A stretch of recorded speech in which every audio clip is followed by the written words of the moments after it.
Hello friends, welcome back to our channel Law Positive Academy. Today we will discuss about rights of mortgager. यानी कि mortgager के rights क्या होते हैं. First one is right of redemption. Second one right against clause on equity of redemption. Third one is right of partial redemption. Fourth one implied contract by mortgager. दोस्तों अभी redemption का मतलब क्या होता है. राइट ऑफ रिडम्पशन आ गया, clause on equity of redemption आ गया, राइट ऑफ पार्शियल रिडम्पशन आ गया. तो ये रिडम्पशन होता क्या है. Redimere is the Latin word, वहां से रिडम्पशन आया है. रेडिमियर करके लैटिन वर्ड है, वहां से रिडम्पशन आया है. Red means back, emere means buy. Redimere का मतलब क्या है. Red means back and emere means buy करके है. Redemption means the act of purchasing back something which is previously sold. Redemption का मतलब क्या होता है.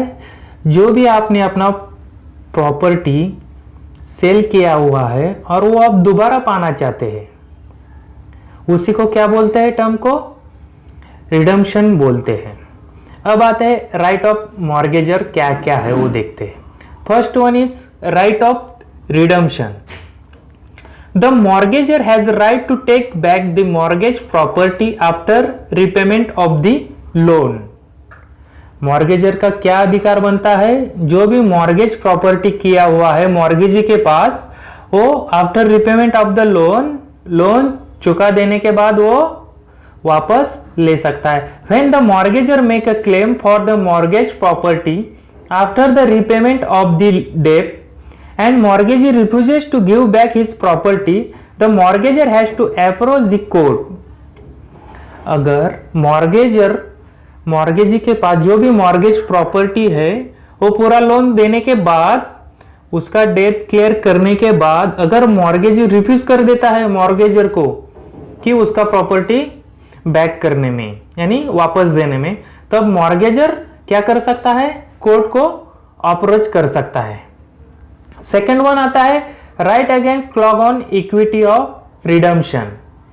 दोस्तों clause on redemption means condition और stipulation which prevent the mortgagor from redeeming the mortgage property on payment of loan. Clause on equity का मतलब क्या होता है.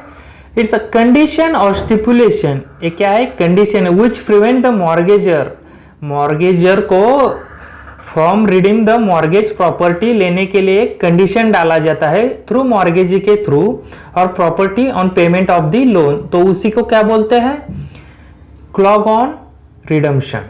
इफ एनी कंडीशन और provision is mention in the mortgage deed which restrict the mortgagor for taking back the mortgage property after repayment of loan, such condition is void ab initio.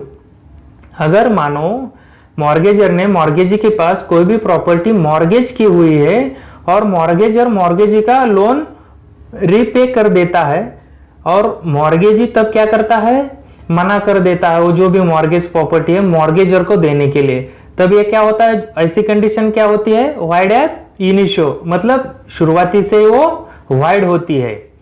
The mortgagor will be protected from any such condition and he will entitle to take back his property. Mortgagor क्या कर सकता है, any such condition रहेगा तो क्या कर सकता है, प्रोटेक्ट हो सकता है, कर सकता है, and he will be entitle to take back his property. वो क्या कर सकता है, अपना प्रॉपर्टी वापस ले सकता है. In other words, not permit any condition in mortgage deed which would prevent or impede redemption और repayment of loan for which the security was given. Other word में क्या कहते हैं, not permit any condition in a mortgage deed which would prevent or impede redemption और repayment of loan for which the security was given. इसमें ऐसा कोई permission नहीं दिया जाता या कंडीशन नहीं दिया जाता जो भी मॉर्गेज डीड किया है, बनाया है थ्रू मॉर्गेजी और मॉर्गेजर के बीच में, वो प्रिवेंट कर सकता है. कब, repayment of the loan for which the security was given. अगर मानो लोन लिया है, मॉर्गेज लोन लिया है, उसके बदले में जो भी सिक्योरिटी दे दी है वो रीपे करने के बाद अपना प्रॉपर्टी खुद ले सकता है। कौन ले सकता है? Mortgagor. Third one is right of partial redemption. When two different mortgages are executed in a favor of the same mortgage and principal and interest for a single property or a single mortgage has been repaid, the mortgagor gets the right of partial redemption or taking back the property in respect of which loan has been repaid. जब to different mortgage, दो अलग अलग mortgages रहते हैं और वो same mortgagee के पास रहते, तब प्रिंसिपल एंड इंटरेस्ट जो सिंगल प्रॉपर्टी का रहेगा और या single mortgage has been repaid. अगर एक ही प्रॉपर्टी पे दो मॉर्गेज किए हुए हैं और पहले प्रॉपर्टी पे इंटरेस्ट आ रहा है और उसका लोन चुका दिया गया है, मतलब उसका लोन रीपे कर दिया है, then the mortgagor gets the right of partial redemption.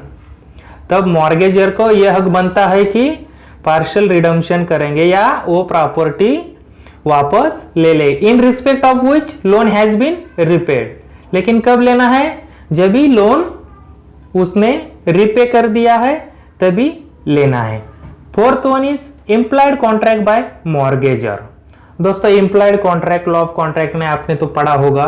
The mortgagor and mortgagee are free to agree upon the term of the mortgage. इसमें क्या होता है? मॉर्गेजर एंड मॉर्गेजी क्या रहते हैं? एग्रीमेंट के लिए फ्री रहते हैं, जो भी टर्म रहेगा मॉर्गेज डीड के लिए। However it nothing is agreed between the mortgagor and mortgagee, then mortgagor has agreed to following points. अगर मानो कि इसमें कोई भी एग्रीमेंट नहीं है मॉर्गेजी और मॉर्गेजर के बीच में, तो मॉर्गेजर को ये चीज मान के चलनी पड़ती है कि ये कंडीशन है उसमें, a mortgagor is entitled to transfer the interest. उसमें क्या होता है? मॉर्गेजर जो भी प्रॉपर्टी का इंटरेस्ट है वो ट्रांसफर कर देता है। Covenant for life. अब कोवेनेंट क्या मतलब है वो देखते हैं। A covenant is an agreement between two people or companies or even countries. It is formal, solemn, sometimes even scared. Covenant क्या रहता है?